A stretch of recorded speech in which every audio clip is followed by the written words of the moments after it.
Hi everyone, I'm Max. I'm going to talk today about the political economy of AI and democratic control of evolution. And so this talk is based on a review chapter that they recently wrote for like a handbook on the regulation of AI, where they wanted to have an economics perspective in there.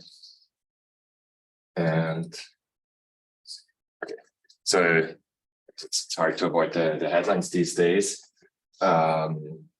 These are just a selection from the last couple of years of various news headlines on various concerns or issues that people have raised with regards to the ethics and social impact of AI. Right, so there's concerns about fairness and discrimination. There's concerns about privacy, data property rights, data ownership. There are concerns about value alignment, which come in various forms, often pretty spelled out in pretty apocalyptic terms of robots taking over the world. There are discussions about explainability and accountability of AI, who's responsible, how can we understand decisions by automated systems. Then there are all these discussions about the impact of AI and automation, labor market inequality, dollarization, and so on. So all of those are like somewhat separate but related debates that are ongoing. And basically corresponding to these concerns, and these concerns are raised both in kind of the wider public discussion, but also in various academic fields. There's kind of a recent push to get on top of things and try to regulate AI. And so just two big examples here, one from the European Union, where there's discussion about an Artificial Intelligence Act, and in the United States, there's a circulation of a blueprint for an AI Bill of Rights that the White House is proposing. So there's kind of a lot of effort to try and get on top of these things. But I mean, it's a pretty confusing space in some ways, right? So it's not clear on first sight how all these different debates relate to each other, and kind of what to make of all these questions of fairness, discrimination, of privacy, of value alignment, of explainability, automation, and so on. And so what I'm trying in this talk and the corresponding chapter here is to try and think about this in a somewhat more systematic and unified way, kind of from an economics lens.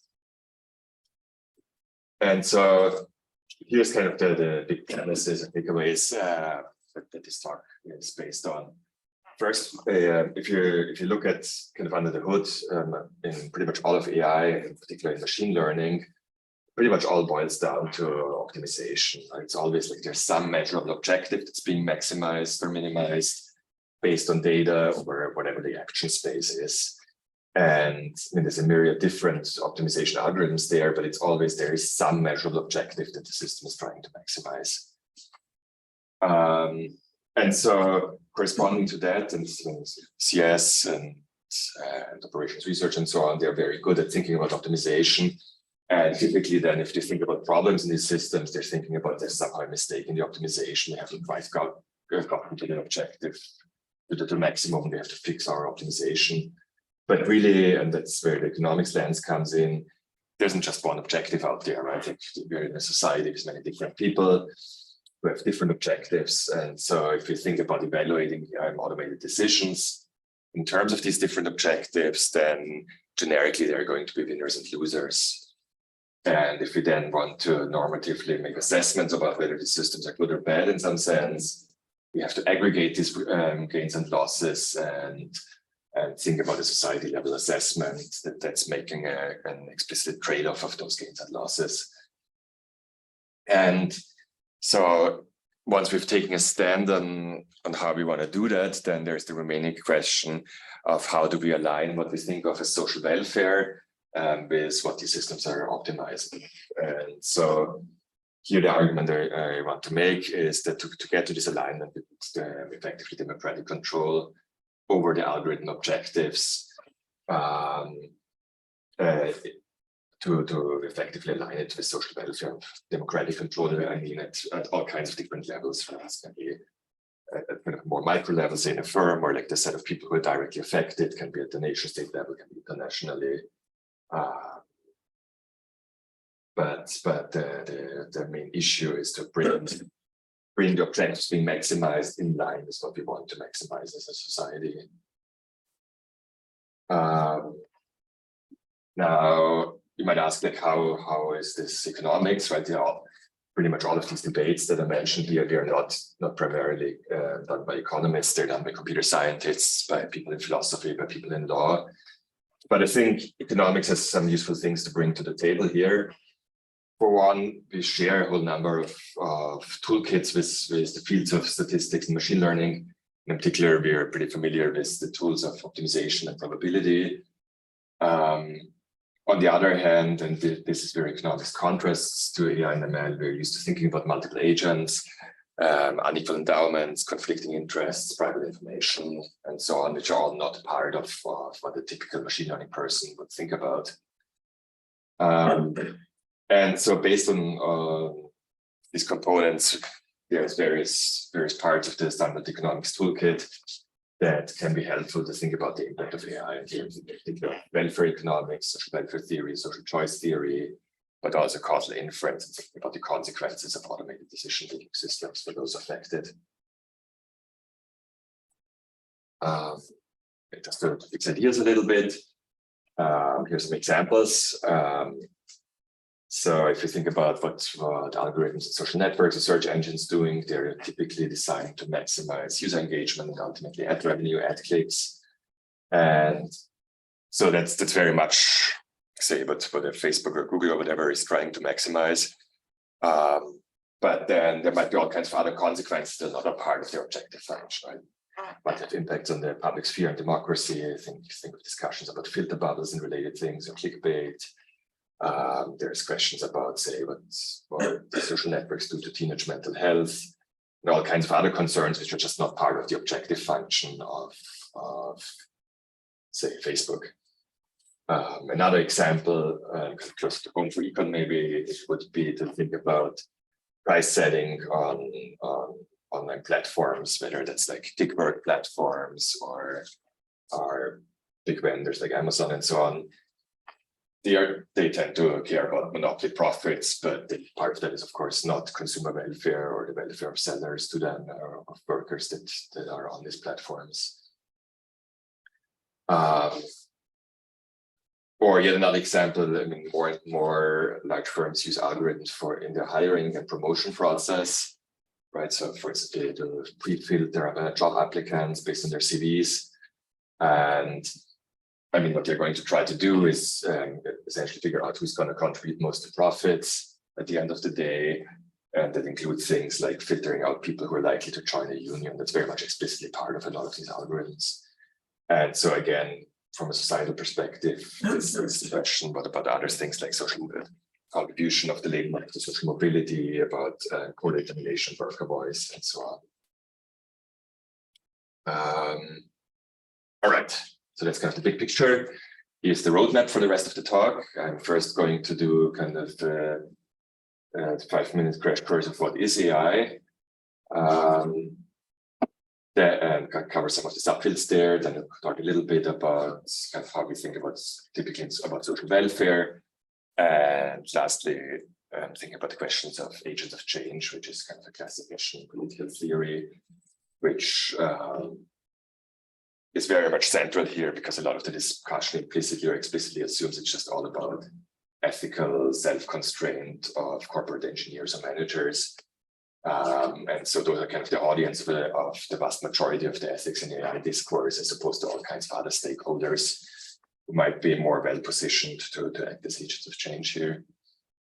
And then, so after this kind of review of background material, I kind of want to use these frameworks in order to go over these 5 debates that I mentioned.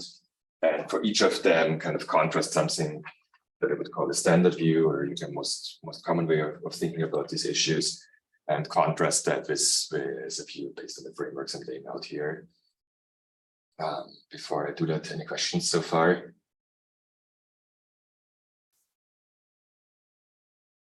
Right. So let's jump in. Question: what is AI? Right. So it can be really daunting, right? Like every day there's something new coming out on the archive or in the news or wherever on the newest machine learning methods and AI methods and the newest large language model and whatnot. So it feels like there's this giant zoo of different things out there. But really, at the end of the day, they all pretty much boil down to the same thing, which is, here's the definition from one of the standard AI textbooks. AI systems, AI is concerned with the construction of rational agents. And what they mean by rational agents is something that gets a sequence of inputs or percepts in their language, has a performance measure that they're trying to maximize, and is trying to use their actuators, basically picking actions to maximize the stream of the performance measure, right? And so, which of course sounds pretty econ-y at the end of the day if you replace some of the terms. This is very similar to how econ textbooks would define rational agents. And so this is a pretty broad definition, right? Just maximizing a stream of rewards, or kind of often also expressed in the flip side, meaning minimizing a stream of losses. But under that umbrella, there's different approaches. By far the most dominant now is machine learning, which is kind of a subfield of AI.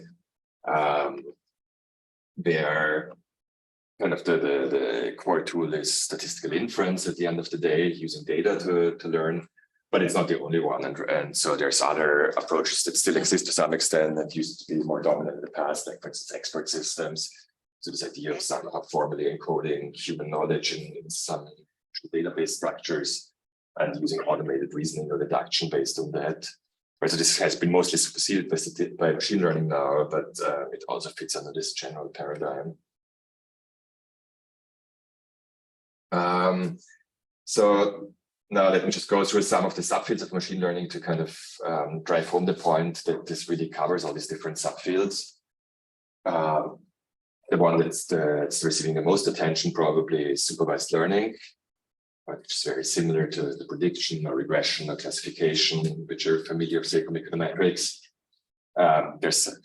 Which you can all kind of describe in terms of there's some outcome Y that you can try to predict based on some features of complex X.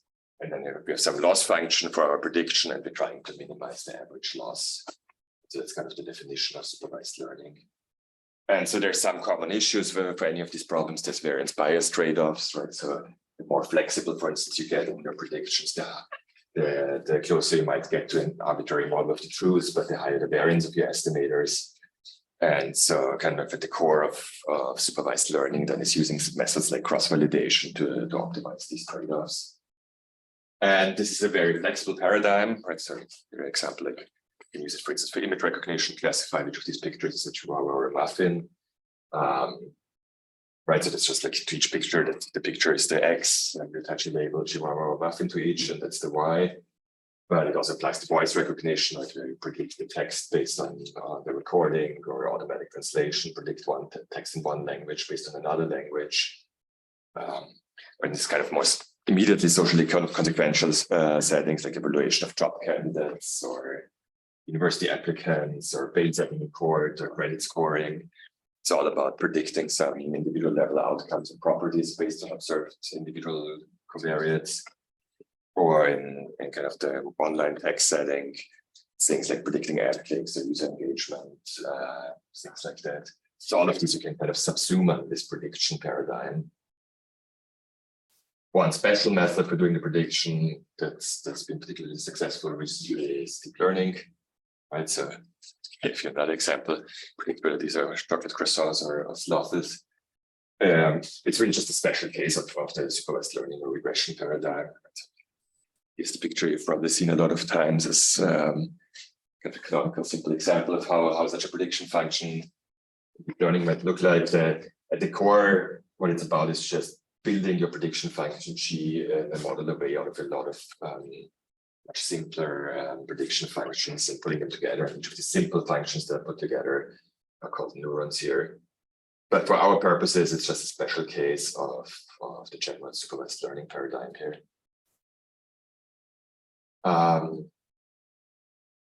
Prediction is typically only the first step, right? At the end of the day, it's about making decisions. And often these decisions are of the form of assigning individual level treatments. Right? So this is like, for a given job candidate, decide whether to hire them or not. For a given credit applicant, decide whether to give them credit or not. University applicant, admitting them or not.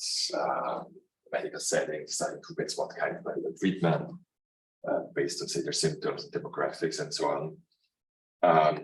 So you can think of these as kind of a subsequent problem after supervised learning problem, where you're mapping, say, covariates X into treatment decisions. Right, so it's related, but a little bit different from the supervised learning problem. And so, but often you might start with a supervised learning method, and then based on that, say, if the predicted effect of the treatment is positive, then you have to decide on treatment. So everything you've described so far is typically called offline, right? Offline meaning that it just had, in essence, the data analysis is happening at one point in time, and then you have your prediction function, your decision function, and so on. Many settings are online, meaning that there's kind of repeated decisions over time, and you accumulate data over time. Where the canonical example is the multi-armed bandit framework. And so in the multi-armed bandit, in the simplest case, basically at every time period or for every unit coming in, you have to take a decision. And your goal is to maximize the stream of outcomes, YI here. And so what that introduces, because there's kind of the possibility for experimentation built into this framework, there's this exploration-exploitation trade-off here, which just comes from this fact that we're maximizing the stream of outcomes over time. So the exploration means that you want to experiment to learn what are good decisions for the future. Exploitation is about using what you have learned to make good decisions now. And optimal algorithms in this context have to optimally trade off those two aspects of the problem. And so again, this is essentially what's happening under the hood. Say if you do research or whatever, when they decide what ad to show you, they're continuously experimenting and learning what's going to maximize the ad revenues and clicks. Yeah. So that's what's kind of a very, very quick overview of a bunch of different subfields of machine learning here. The key point I want to drive home is there's all these different methods out there, but they all boil down to having a measurable objective that we're trying to maximize. Right. So there's data as an input, there's an action space, and that's the out, and an action chosen as an output, and it's chosen to do this optimization. Now, let me contrast that with how we typically think about kind of normative evaluations in welfare economics, but more broadly in political philosophy and social choice theory. We have a very general framework is to think about it in terms of the welfare of individuals and some aggregation of individual welfare, right? So you would have to depart from a set of individuals, say I equal 1 to n here, some notion what it means for the welfare to be bigger or smaller, and some notion of how we map these notions of individual welfare into social welfare. Right, so a key point here then is there's all these different EIs, these different objectives, contrasting with the one objective that I put in blue throughout that the algorithms are maximizing. And this is a very high level framework, right? So this leaves a lot of questions open, which are in a way like what's all these discussions and the theory of justice and political philosophy are about. So it's the question who's to be included among the set of individuals who matter. Right? It's all citizens of a country, all residents, or all humans on Earth. How do we think about future generations, rather than the same context like climate change in particular? How do we think about non-human life like animals? There's the question of how we measure welfare, right? So one eternal debate there is about opportunities versus outcomes, whether that's a meaningful distinction. Economists would typically think about utilities, so your welfare is defined in terms of what you would choose. We think about resources, which is what Rawls advocated in terms of the form of primary goods or capabilities, which is what Sen advocated for. And then there's the key question, maybe most important for what I'm talking about today, how do we aggregate to social welfare? So which one way to think about that is in terms of welfare rates. So how much do we care at the margin about improving the welfare of a millionaire versus a homeless person, or a sick versus a healthy person? Does it matter that some groups were victims of historic injustices that we want to compensate? So that's kind of how much weight we put on the different EIs. Skip this in the interest of time. Right, but these welfare rates, they're kind of, I think, a very useful way to think about this which we can just think of as the first order derivatives of the social welfare function with respect to each of the VIs. And if you've done any optimal tax theory, you would typically have these omega i's popping up as like you maximize the weighted sum of equivalent variations with these omega i's as the weights, and that's kind of the notion of social welfare, which the first order is without loss of generality. But there's kind of key point here is there's no objective way of picking this, right? This is about taking sides and distributional conflicts. There's no objective sense to figure out how much I matter versus you matter. And so these are normative choices, are the product of political negotiation, not something to figure out empirically. And the last high-level point here I wanted to make before going into these debates is how do we bring these two things together, right? So on the one hand, you have the objectives that all these AI systems are optimizing. On the other hand, we have some notion of what it means for different people to do better or worse, and some sense of how we want to aggregate that to a notion of social welfare. And again, this is something that's been discussed for a long time in theory and other domains.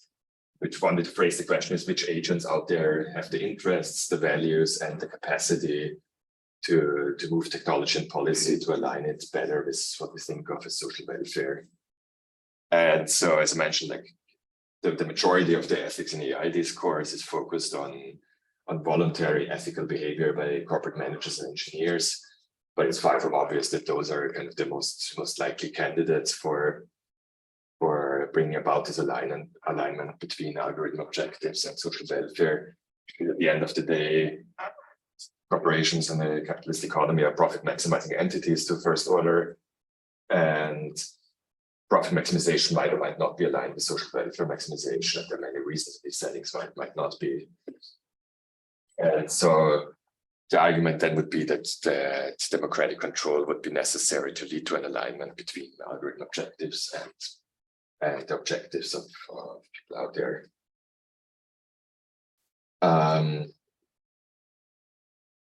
Yeah, so I guess I basically said that. Any questions before I go into the specific debates?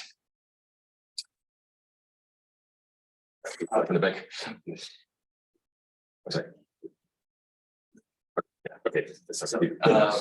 I guess I'm just wondering about like picking social welfare as sort of what we're interested in. So I can imagine an approach that says, okay, no, we're going to have like a set of rules that we're interested in. We're going to say everyone needs to be treated equally. There needs to be no discrimination. And I guess I want to see your view on like why we should go like for this like social welfare function instead of trying to go for maybe a rule-based approach or something like that.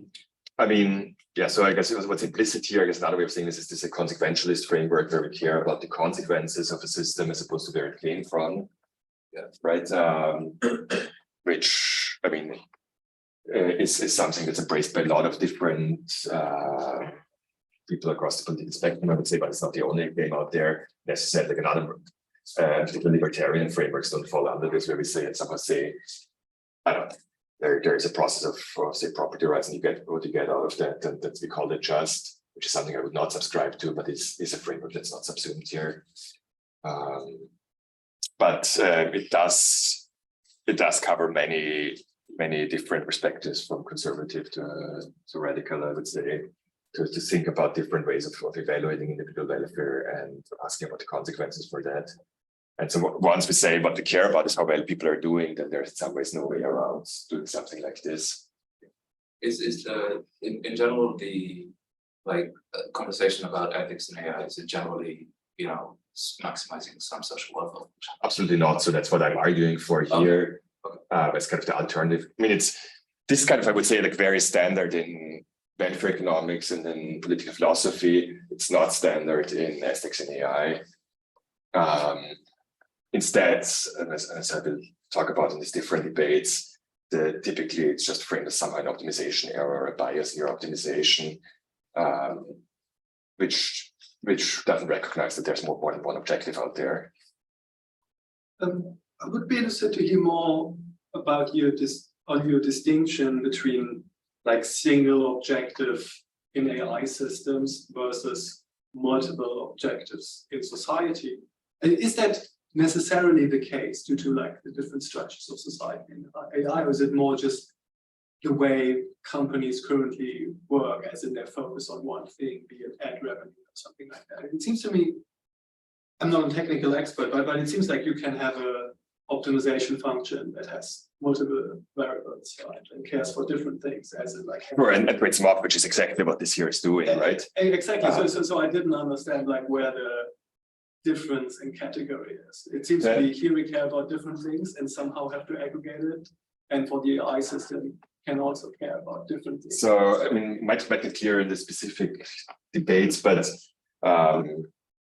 for instance, the first one I will talk about in a minute will be fairness discrimination, which is typically phrased as somehow an optimization error. We somehow didn't do the profit maximization optimally, and therefore some group is treated worse than another. But that's I think falling very short. It's not like that's the deviation for profit maximization is the problem. It's you can be profit maximizing, it can still be bad for some groups and good for others. Which is something that's not part of like this framework of you're optimizing something and there might be optimization errors. But you might build fairness in the AI optimization. Yes, exactly. That's that's in a way what this is all about, is how do we align the objectives that the AI systems are maximizing with what we think of as normatively desirable as a society.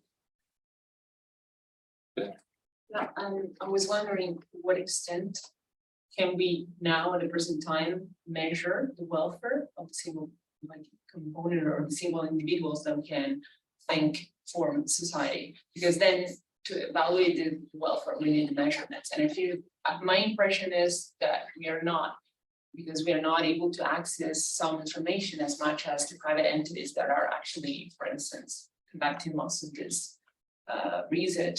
There is an information asymmetry between researchers outside, for instance, Facebook and so on, and people inside. So there is also, I think, I don't know, to what extent do you think regulation should first tackle that information asymmetry, and then perhaps in order to enable measurement and then social welfare? I think of this less as a question of measurement, more of a question of democratic control, that people have input in what's happening in terms of things that affect them, right? So, and I don't know, take the first example starting off, right, like Facebook maximizing ad clicks, and the fact that that might amplify political polarization and online hate speech and things like that is maybe not a bug if it's maximizing engagement and ad clicks at the end of the day. So then we as a society have to decide how do we want to form a public sphere that's socially beneficial. Which I mean, you can think about in terms of measuring welfare, right, which would be the kind of the more technocratic approach of we somehow come up with a measurements and then decide technocratically how to deal with that. But the other option would be to say, let's discuss publicly of how we pick the objective for say a public sphere and how we structure our media landscape, and people have input into the decisions that affect them. I have a question. It's more something I would like to have your perspective on rather than a critique of any sort. But so I work a lot with imagery, satellite imagery, but I also work a lot with policymakers. Policymakers understand very little of what I do, but they're very masterminded by the result. With people that come from imagery, understand very little of how that can be translated into policy. So there's a big disconnect between those that generate the data and the knowledge and those that might be the end users and are more engaged in considerations of ethics, of fairness. You know, Microsoft basically by the majority of the ethics team, Twitter by the majority of their deplatforming team. So there's the disconnect between those that sit on the data and on the computational models and those that actually consider ethics and fairness and welfare. I feel like the schism is widening rather than closing. So what exactly can we do to ensure that these discussions do not happen separately, but are rather happening in one place? Yeah, I mean, I think that's a real issue. So I'm going to get a little bit to that when I talk about accountability and explainability, where my high level take would be what we mean by understanding and explaining the systems. We have to think hard about what part of it matters. And my argument would be here just the primary thing is to clarify these things are optimizing something and what are they optimizing, right? And so under the hood, there might be the newest complicated transformer model or whatever, which is nobody really understands what it's doing, maybe, but I mean, it's maybe slowly developing in theory, but it's not the point. The point is this is optimizing something, and that's a much simpler thing to discuss about. It's like, is maximization of ethics what we care about as society, or is something else, right? And I think that's accessible to a much broader debate. This should be the entry point for that. And how exactly we do the optimization is second order relative to that. I mean, maybe it doesn't address all the issues you raised, but I think at least partially. And I would think of the role of, say, academics or other independent experts as doing the translation work to help with public control. I think there was the illusion at some point that the private sector is going to regulate itself, but that's just an illusion. That's not. Yeah, that gets back to this point here, right? Like, I mean, these private corporations are in the first place profit maximizing entities, and whether or not that aligns with what we care about society, it depends. So the idea is to find a way to think about the regulation of the technology, not to think about the regulation of specific entities like, say, Facebook or OpenAI. Because I'm puzzled, it's a naive question and I'm not on top of ethical debates, but so on the one end, we have private entities who have, in a sense, the right to maximize whatever they want. On the other hand, we have the superpowers because they are actually more powerful than some states.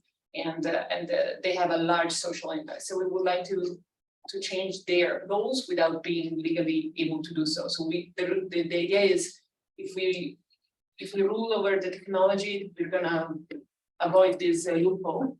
But the idea here is more to say, kind of as people say, engaged in a discourse about ethics in AI, who's the audience for that? And the standard answer would be corporate engineers or managers.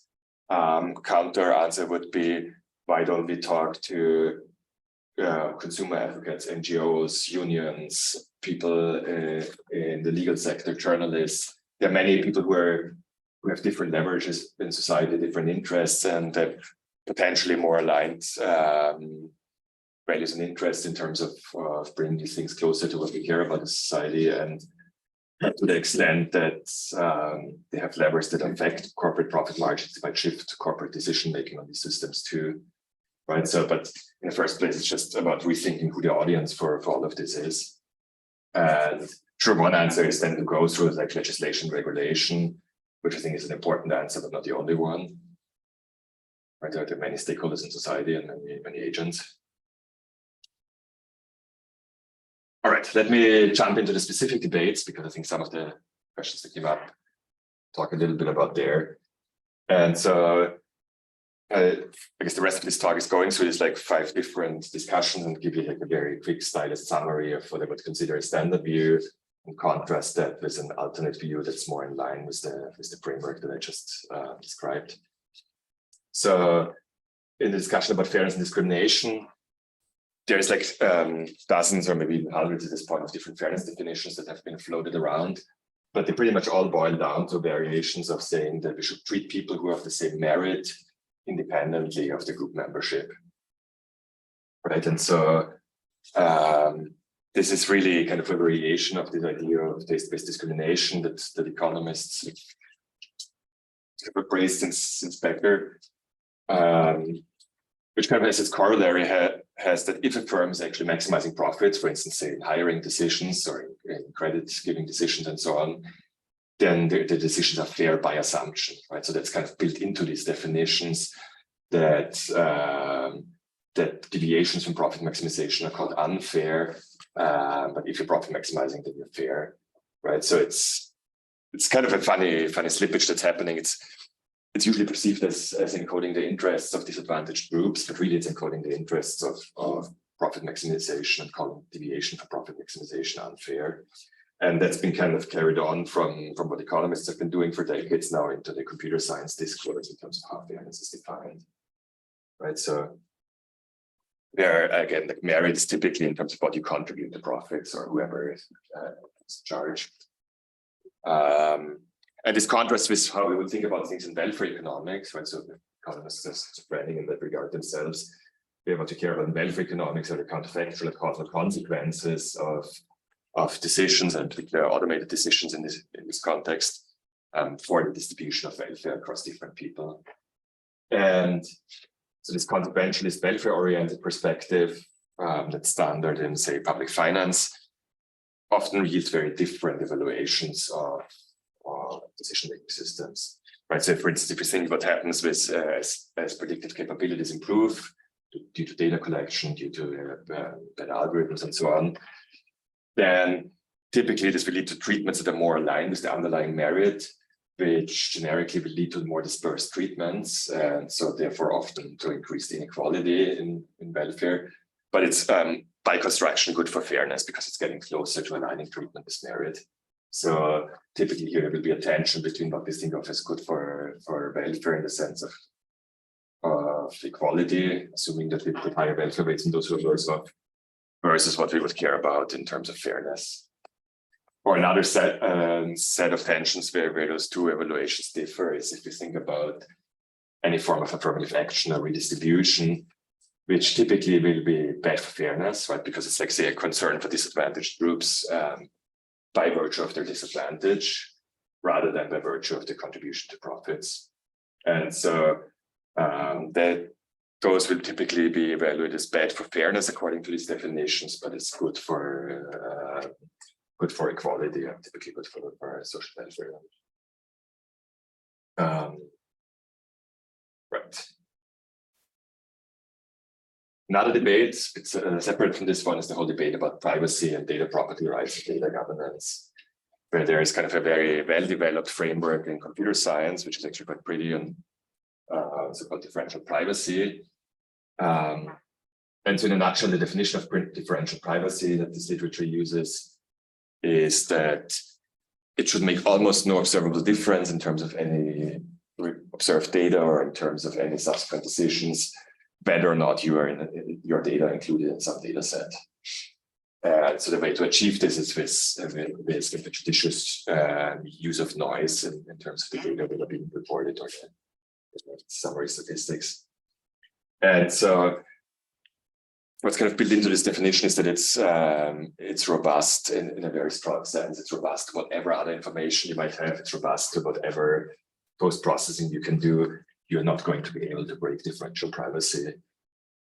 And so kind of one striking finding here in the theoretical literature is that machine learning performance often is basically unaffected by differential privacy, if you implement it in certain ways. So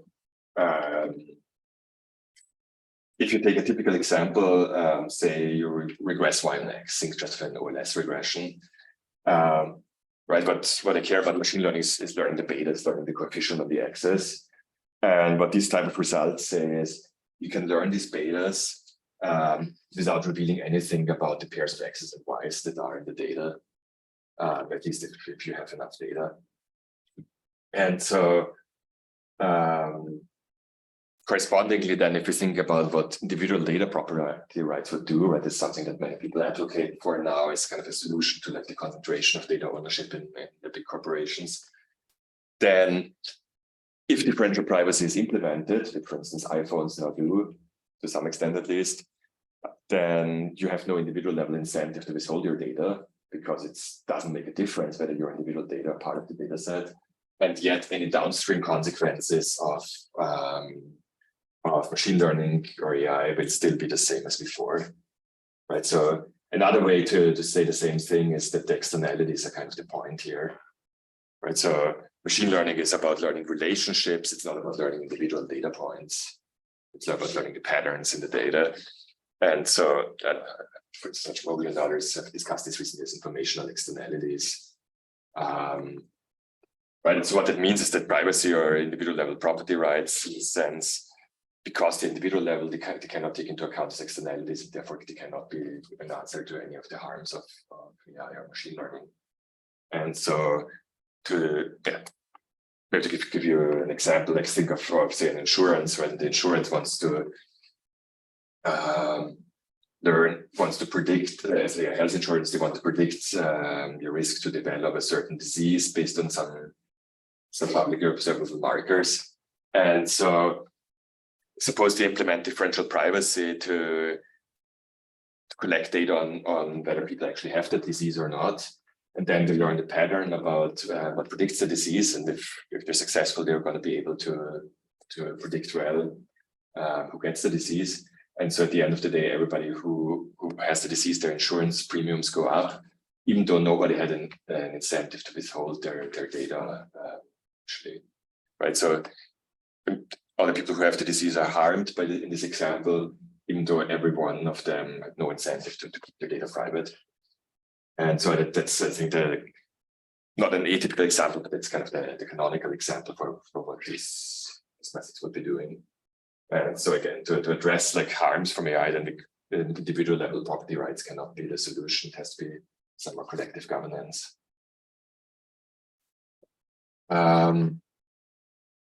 Yet another debate which has received even more attention recently is this whole discussion about value alignment, which is typically framed in like a man versus machine term of like science fiction origins, I think Space Odyssey or Terminator or movies like that. But so it's again like very much in this optimization mistake type frame where the typical answers are either somehow we need to more carefully engineer the objective function to make sure that the AI system doesn't go haywire, or something that has received a lot of attention is this idea of inverse reinforcement learning, which essentially is what economists would call dynamic discrete choice estimation, meaning estimating preferences from human behavior and then using these estimated preferences to guide the objectives of the algorithms. But virtually all of this debate again is like in a framework there's one human and one machine. None of it takes into account that we are in a society where there's more than one human being. And so again, the counterpoint here would be that the more salient question is not the conflict in the objective between one human and one machine, but between different actors in society, particularly the objectives of those controlling the algorithm versus the rest of society.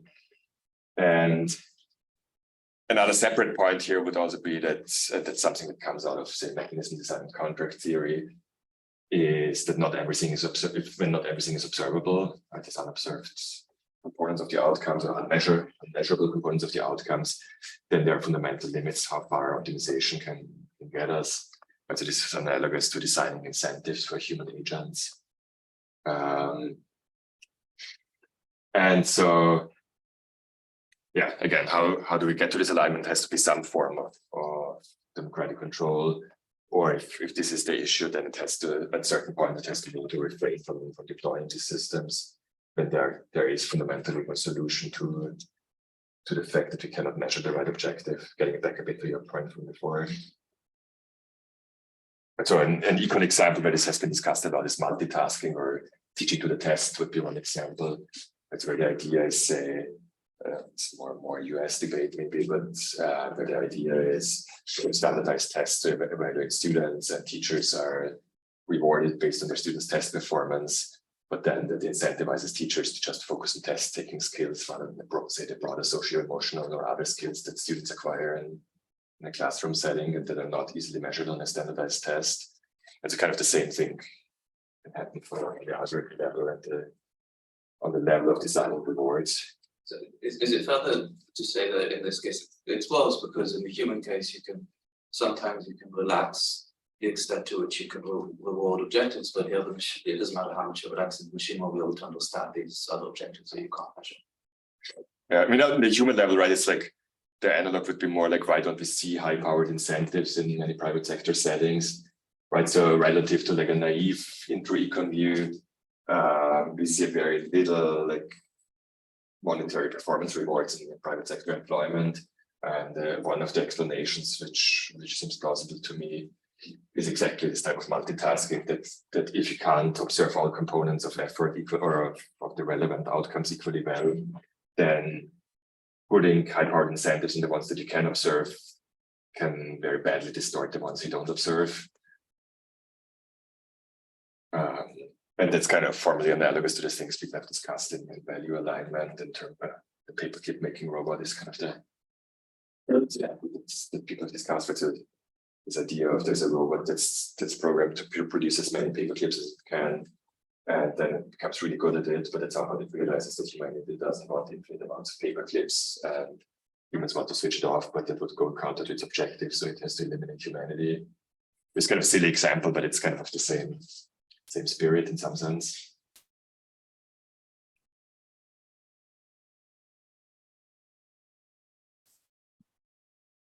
Then the explainability debates. So there's a lot of discussion about which algorithmic decisions can be explained. And so in that context, people try to understand what would make like a decision-making system simple, right? So there's an attempt of figuring out what's a simple mapping from data and decisions that can somehow be understood by the affected humans. Which unfortunately is a moving target, right? What's simple to one person is not simple to another person. Probably to you guys, a linear regression would be simple, and probably not to like a randomly selected person. And related to that, there's a question of like asking why questions, like why was the decision made, which coming from causal inferences, you would usually think of as not a very well-defined problem. When you think about causal questions, the well-defined questions have to form what if, not why. Because the why can go back to an infinite regress of different explanations. Related to this explainability is this question of accountability. So the system made an automated system makes a decision who's responsible for it. But all of this again, like this explainability discussion is again at this individual level. Meaning it's asking like, why did I not get this job? Or why did I not get admitted to the university? Things like that, as opposed to kind of at the level of the whole system. Yeah, I would argue that what the explainability should focus a lot more on, at least, is asking what is the system overall doing, in particular, what objective is it maximizing, and is it the right objective that we want, or is it not? And I think that's, going back to the point from earlier, I think that's the part also that makes it open much more easily to the wider debate, right? So if you think about, like, say, you have some complicated neural net that's mapping a huge amount of different data into one decision, and then we ask what happened there, who knows? But if you ask what is this neural net's objective function, that you can usually write down in one line. And I think that you can also usually communicate to wide public.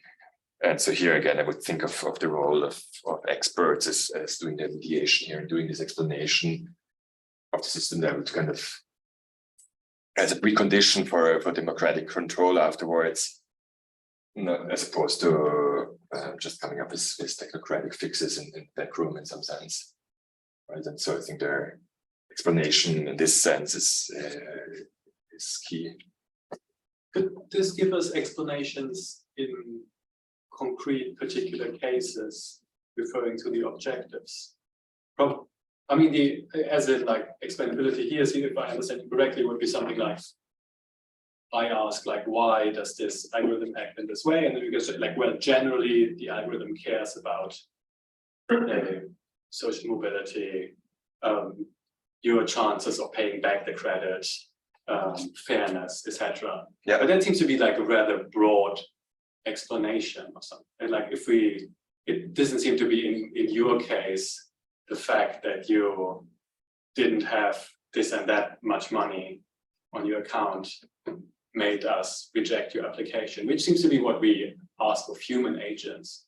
If we, so it is not an answer to the individual level explanation, right? Or I mean, or it is only a partial answer. Even it could be like, the objective is we want to maximize repayment probability of the credit, and then the explanation of this sense would be we predicted that people with your demographic covariates have a lower repayment probability. Which is not quite what people here usually have in mind, right? It is more like, if you change this or that covariate of you, how would the decision have been different? So it's less an answer to this, and more saying when we talk about explaining the systems, we shouldn't just focus on this individual level thing. That in order to get to a point of regulating this in a democratic manner, we need to think about explaining on this level, which again I think is way more accessible and doesn't require us to take a psychological stance on what mathematical functions are simple or not. It really depends on people's background and training. So this is a bit of a tangent, so feel free to just answer it. But when we're talking about transparency on objectives, a lot of the time these objectives will be set in strategic settings, and so transparency will change the extent to which they can occur. So I'm thinking about like the YouTube algorithm will try to maximize certain things. The advertising people will, you know, play to those things and they'll create those videos. So I guess I'm wondering if there's like an answer in this framework to those sorts of things. I mean, so you think of like strategic obfuscation of objectives. Well, so I mean that's something that's a bit of a separate debate, but yes, people have discussed a lot recent times under the header of performative prediction. Right? So this idea that you have automated decision-making systems, they create incentives for people to move the covariates in some way or other, for instance, to get a higher ranking on YouTube or whatever it is. And then how do we think about the equilibrium of this type of system?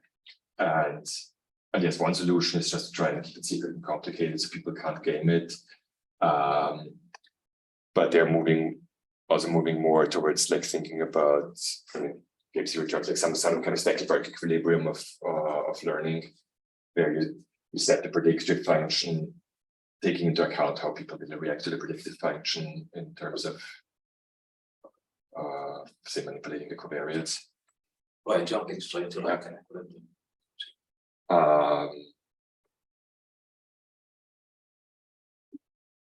Yeah. Right. This question.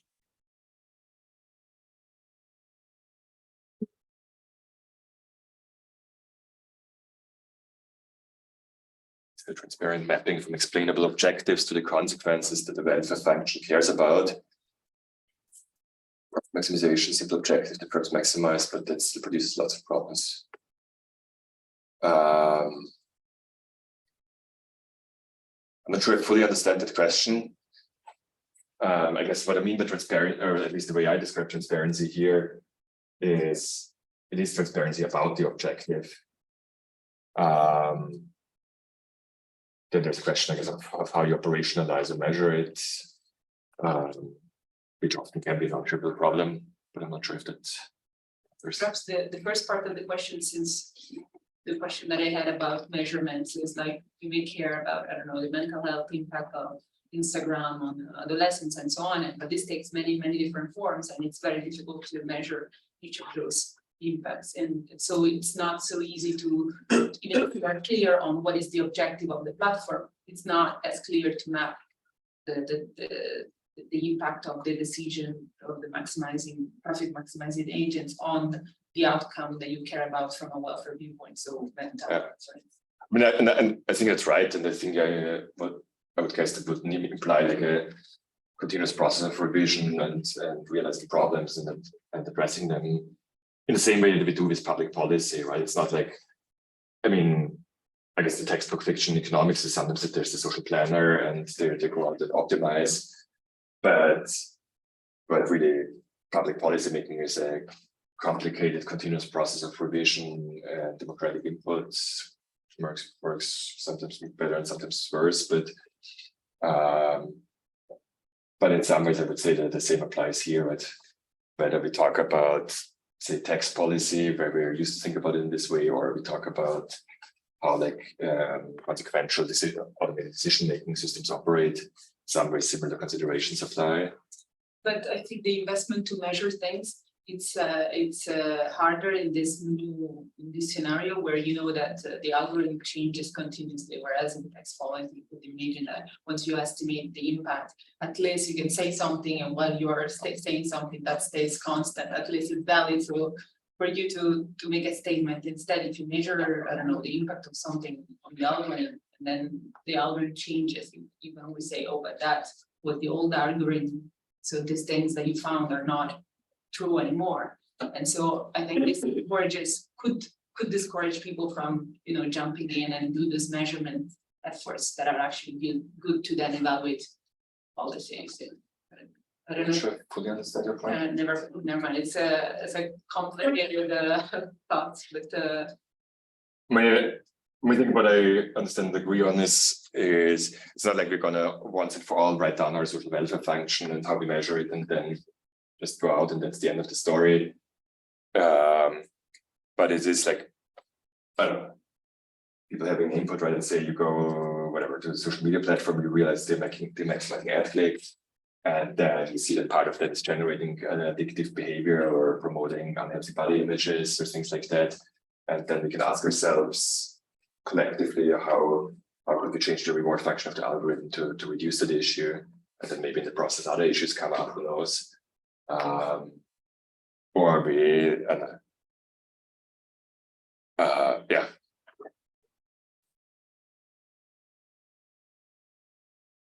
Okay, let me just go over the last point I wanted to make here, which is how we think about AI and automation wage inequality.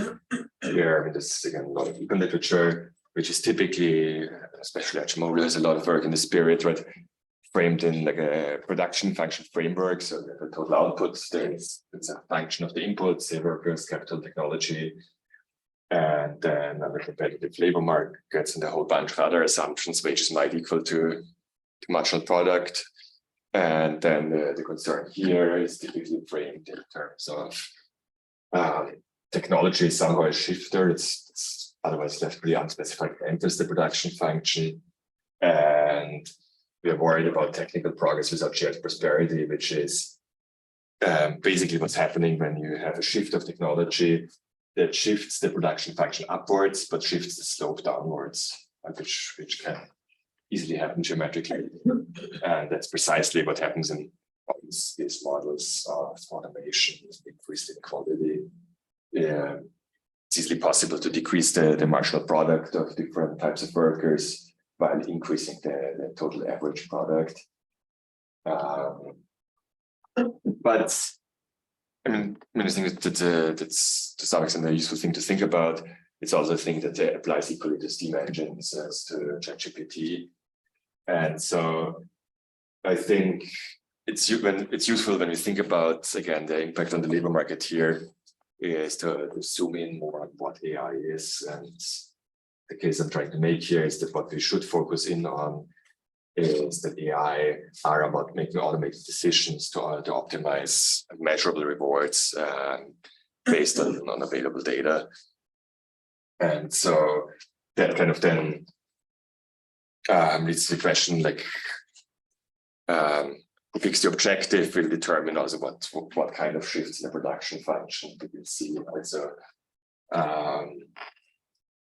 could well be that, let's say, if workers have more of a choice which technologies in the production process to implement, then they're not going to implement technologies of this form, but maybe more labor augmenting technologies. And there's no a priori reason why it should go one way or the other. And there's many different possibilities that you can implement technologies of this form, but which ones will be implemented depends on the interest of different people and who gets to make the choices. All